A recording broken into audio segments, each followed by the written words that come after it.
ஒரு கோவில் அல்ல, 2 மலைகளின் மீது ஏறி தரிசனம் செய்ய வேண்டிய அற்புத தலத்தை பற்றி தெரியுமா?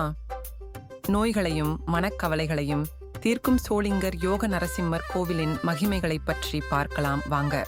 இங்கு பெரிய மலையின் மீது யோக நரசிம்மரும், சிறிய மலையின் மீது யோக ஆஞ்சநேயரும் அருள் பாலிக்கின்றனர். பெரிய மலையில் 1305 படிகளும், சிறிய மலையில் 406 படிகளும் உள்ளன. விஸ்வாமித்திரர் போன்ற பல ரிஷிகள் இங்கு தவம் செய்த புண்ணிய பூமி இது. பெரிய மலையில் அருளும் நரசிம்மர் யோக நிலையில் கண்களை மூடி தவம் செய்வதால் இங்கு தீர்த்தம் மற்றும் அபிஷேகம் கிடையாது. அவருக்கு பூஜை செய்யும் போது திரை போட்டு மணியடித்து மந்திரங்கள் ஓதிய பின்னரே திரையை விலக்குகின்றனர். இவரை வேண்டிக் கொண்டால் தீராத நோய்களும் மனக்கவலைகளும் நீங்கும். சிறிய மலையில் அருளும் யோக ஆஞ்சநேயர் நரசிம்மரை பார்த்தபடி யோக நிலையில் அமர்ந்துள்ளார். இவருக்கு 4 கரங்கள் இருப்பது மற்றும் ஒரு சிறப்பாகும்.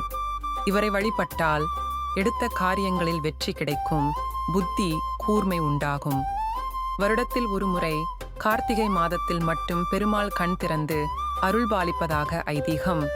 நோய்கள் நீங்கி மன நிம்மதி பெற்று வாழ்வில் வெற்றி காண சோளிங்கர் யோக நரசிம்மரையும் யோக ஆஞ்சநேயரையும் ஒருங்கே வணங்குங்கள். உங்கள் அனுபவத்தை கமெண்டில் சொல்லுங்கள். மறக்காமல் சப்ஸ்கிரைப் செய்யுங்கள்.